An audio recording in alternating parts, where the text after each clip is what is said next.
Hi! You know what? The Wii video is clearly too ambitious because it has a lot of games. And you know what? I'll just make a video about the dark age of 3D platforming. And I know that sounds very specific, but yeah, it is very specific. But at the very least, I won't be talking about 2000 games. But first, the history of platformers. First there was Pitfall on Atari, then there was Donkey Kong, then there was Mario, then there was Supersonic, then there was Mario World, but then Super FX chip happened. Then the creators were like, how about we make 3D games? Then Star Fox happened. Granted, there were already a few first-person games on the arcade like the Star Wars one I own on a demo disc. But either way, thanks to Star Fox, everyone wanted to make 3D games. At the very least in the West. From the Sega CD to the 3DO to the CDI. Wait, the CDI? Oh wait, I was talking about the PlayStation. The PlayStation had a lot of 32-bit power, which meant more games could run in 3D, like Jumping Flash, what is possibly one of the very first 3D platformers. While it sold decently, it was left in the unknown as Mario 64 arrived. Meanwhile, Naughty Dog happened with the Crash Bandicoots.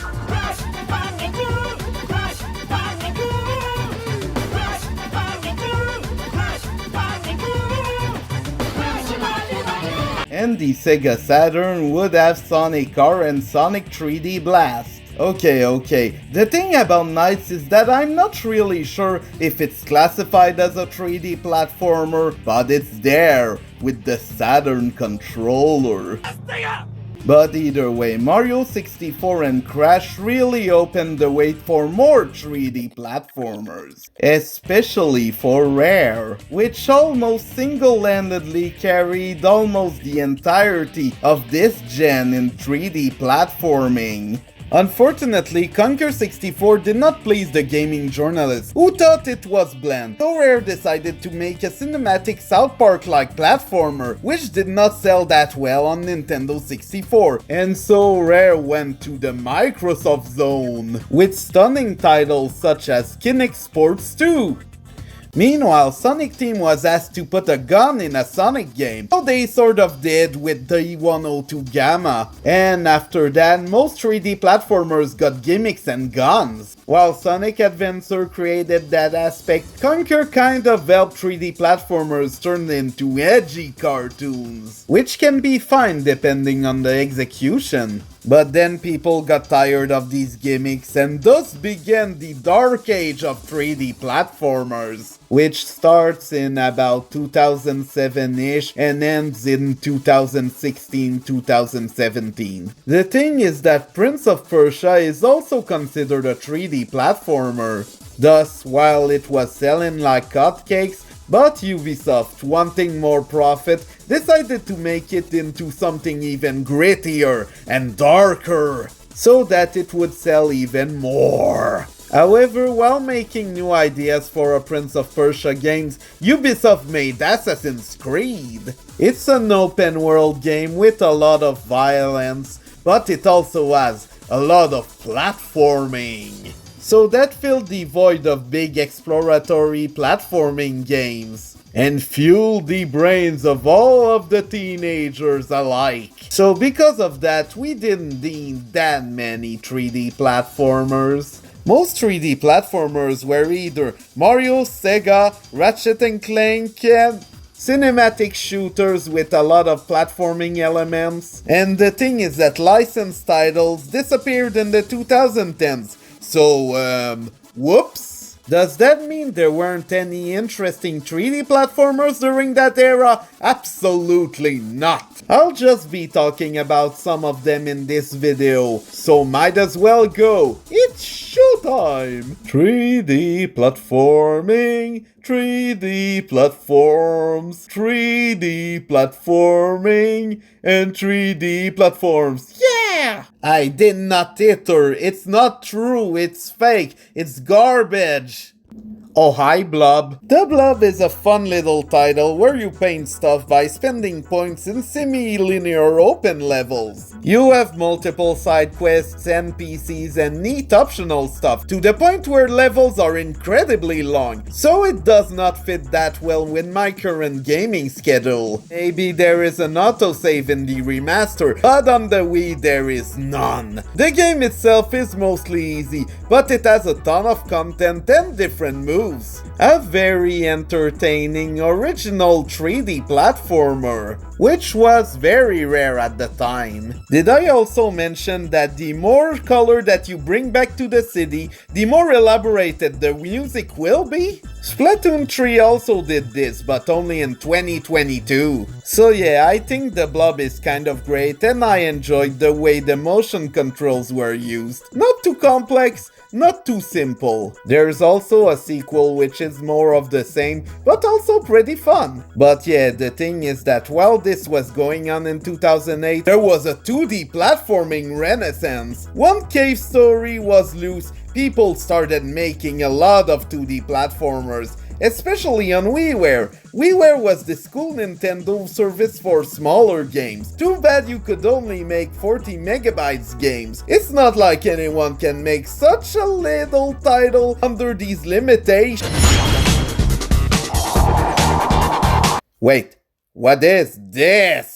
Jet Rocket was made by Shinen, who is pretty great at compressing stuff for WiiWare, to the point we'd get this kind of cool platformer. Too bad I only played the 3DS version, which had a 1-minute demo separated into chunks, which I think is probably the worst thing Shinen has ever done. But yeah, most WiiWare titles aren't as big. Maybe I'll talk about some of them some other time. So yeah, another thing that's important for 3D platformers is Sega, who made a bunch of 3D platformers such as the Monkey Balls and Sonic. So I'll be talking about every 3D Sonic game I have yet to talk about. After Sonic 06, Sonic kinda needed something polished, which is pretty much what Sonic and the Secret Rings was. Granted, most cutscenes are done in 2D art, but considering how the games of that era have aged, I think it's for the best. They're more comic book styled rather than cinematic, and the story is fine enough. A Sonic Isekai where his friends are characters in a storybook, and then the game tackles abusive relationships. Yes, this Sonic game is about abusive relationships. Yay! The execution here is even fine, and the final cutscene, it's pretty hard as an adult. As for the gameplay, it's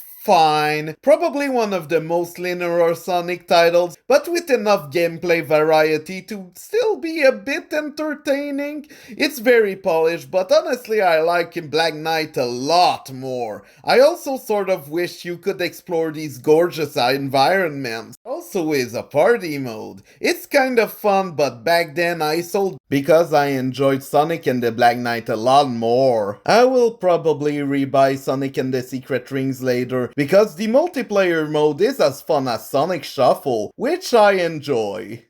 Oh, we also need to talk about Sonic and the Secret Rings music. So yeah, Jun Chikuma started composing with the first Bomberman game, then the second game, etc. But then something happened. Gaming sound chips evolved to the Super Famicom, which meant more room to experiment musically. Hence why Super Bomberman 3 can sound like this.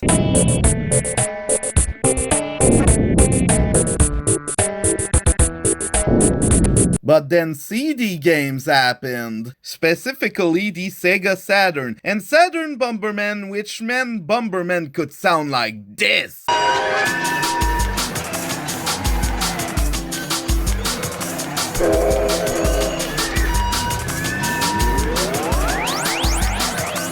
Yes, Bomberman music. However, the thing is that Hudson Soft really liked the Nintendo 64 more than the PlayStation. You know, the Nintendo 64 sounds like this.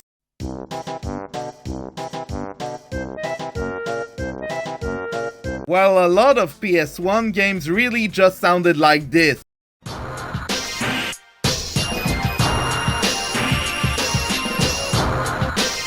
But you know what? Junchikuma gives no hex because Bomberman Hero sounds like this!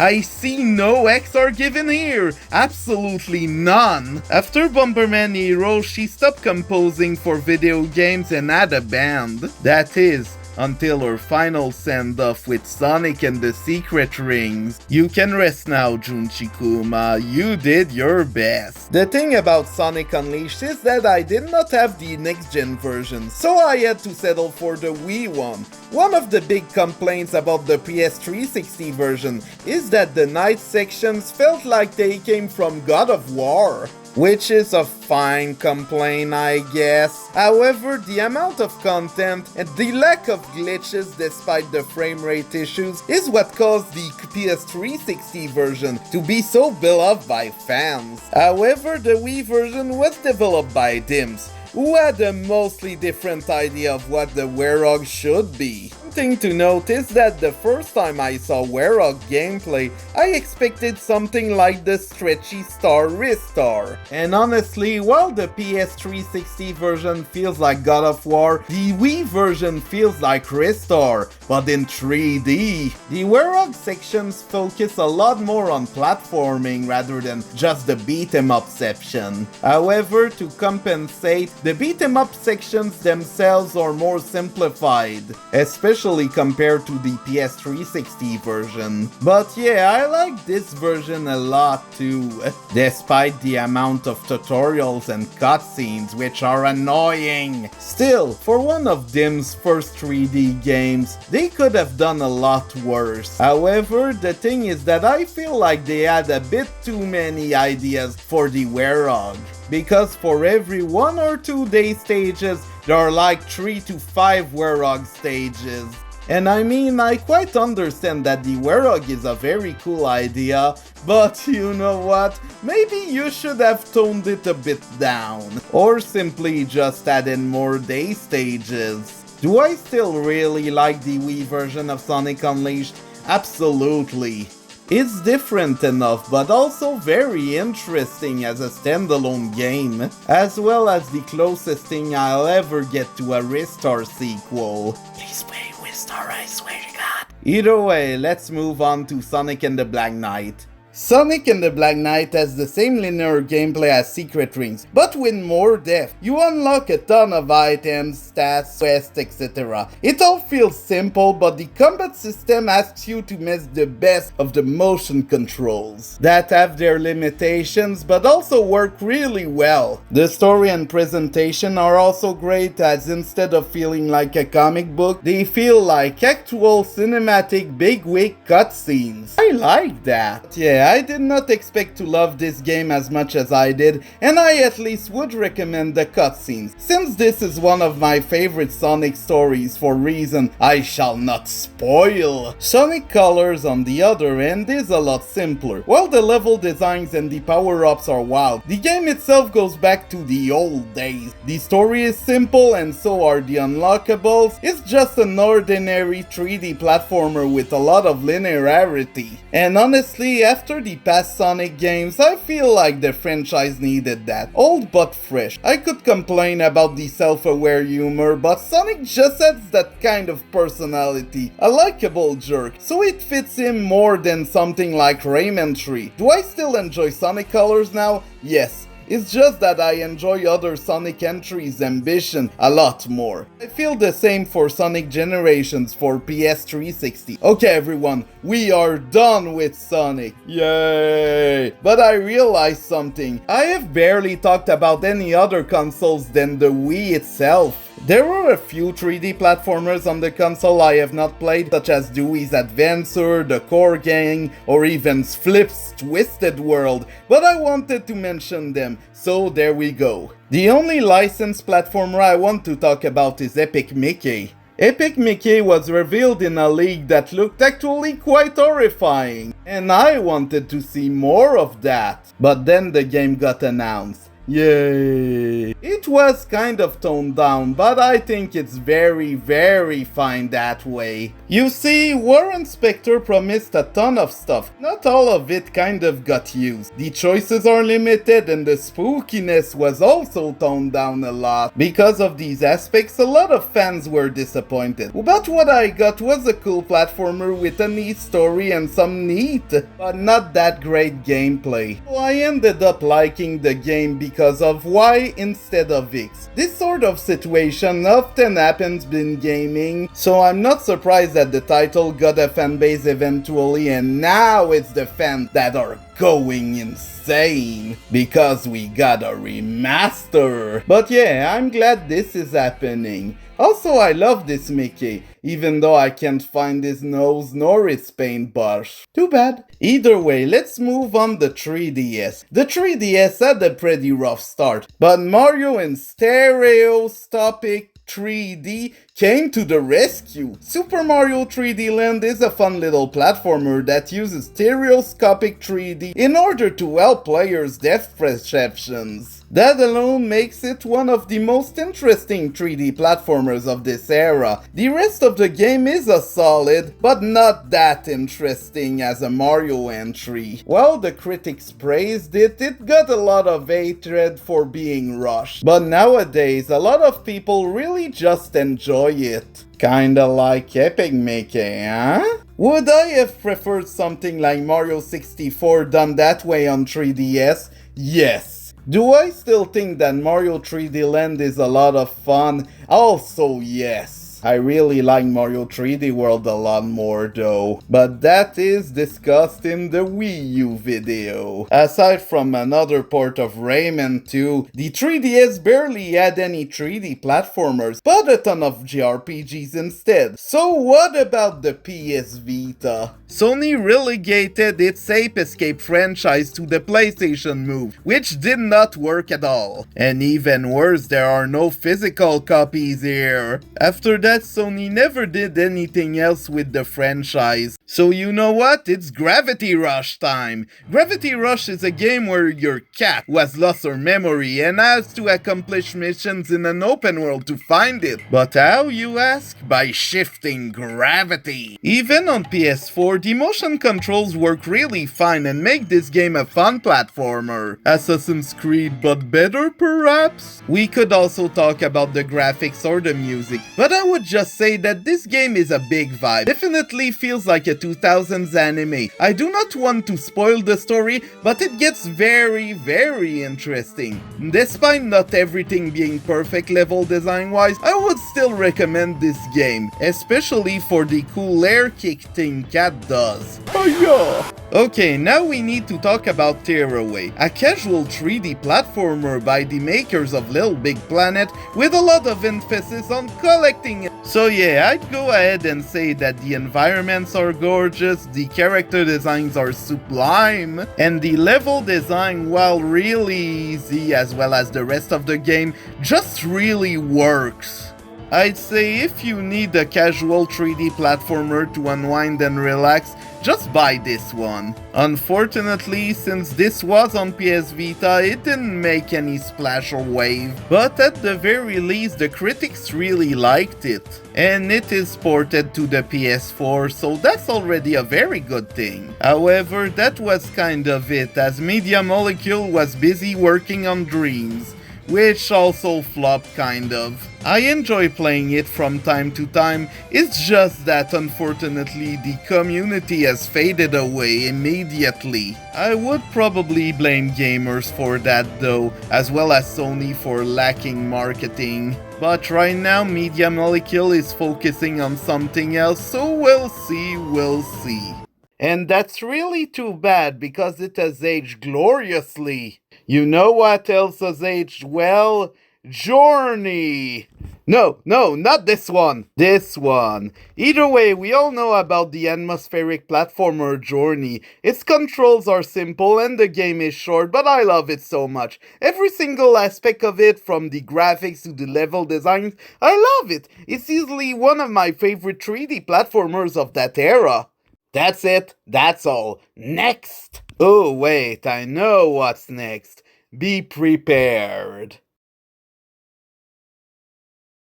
The Pac is back, goes chopping at his feet. Pac's our hero, Pac just can't be beat, yeah! That's right, the Pac is back in this multimedia project where Paxter lives on planet Pac with his friends, but ghosts! Pac-Man and the Ghostly Adventures is a game I like more than Pac-Man World 3, but dang, the first world is really super basic. After the first level, where I was actually really impressed, the game decided to do the same thing over and over again for World 1.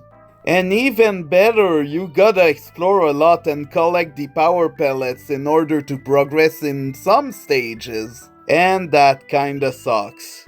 Also, I can get really lost in these levels since everything looks the same all the time. I don't really care about the presentation either because it gets annoying due to some designs and some boring ash music. Play some Pac-Man World 2 music instead.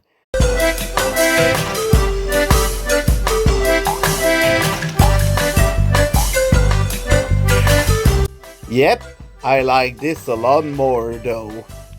But yeah, is the entry really fun? Yes. Do I still not like it that much? Also yes. I would really easily recommend people to play it in short bursts. Also, I didn't really talk about the story because I rented this game and also I didn't want to waste too much time on it because this video needs to come out someday.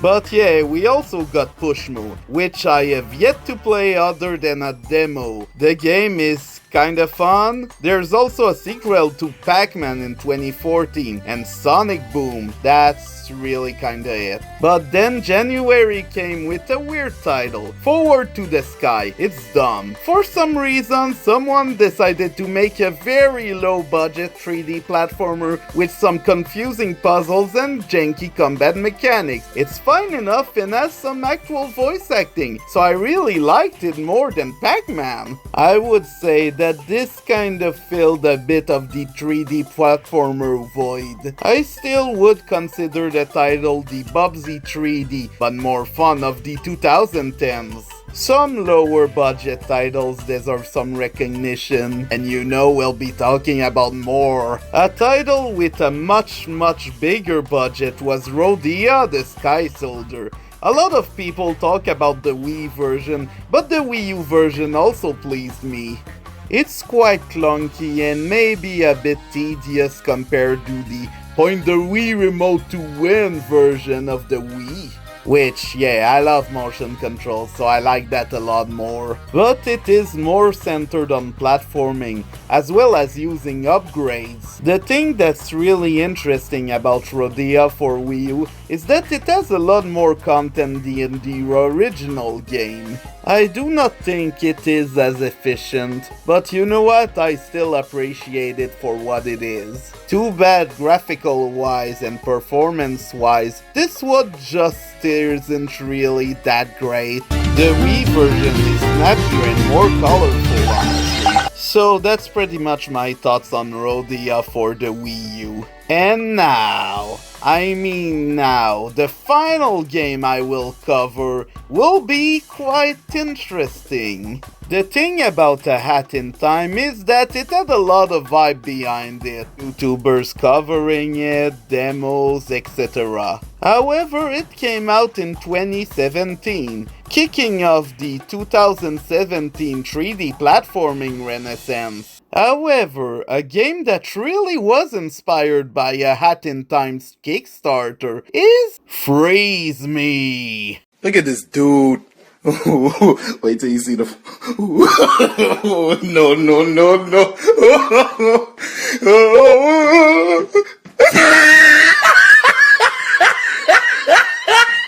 That's right, I mentioned it in the Wii U video, but now is the time to talk about Freeze Me. Yep, Freeze Me by Rainy Night Creations beat A Hat in Time a whole year before. So yeah, Freeze Me is a 3D platformer in the style of Mario 64. as it has more freedom for missions that you can do, unlike Super Mario Sunshine. While the graphics are obviously low budget, I'd say that the character designs are slightly charming, and the music is good enough. Since this is a one-man studio, the game also has some graphical glitches as well as some other bugs. But the main gameplay mechanic, which is really interesting, is that you can freeze the enemies by either using your mouse cursor or straight up touch stuff using the Wii U gamepad. It's a really fun mechanic that is used well, but still has a few glitches here and there. While it wasn't a hat in time, I really enjoyed this game a lot, and it really was what I needed. And the best part is, although the Wii U eShop is closed, I can still get it on Steam. But yeah, I also have re-downloaded it on the Wii U, so that's that. It might have been far from perfect, but I still really think that I needed this in 2016. And then 3D platformers came back to life. So yeah, it really was interesting to see what kind of 3D platformers there were in that era. So yeah, thank you for watching, have fun, like and subscribe if you want to. Bye bye!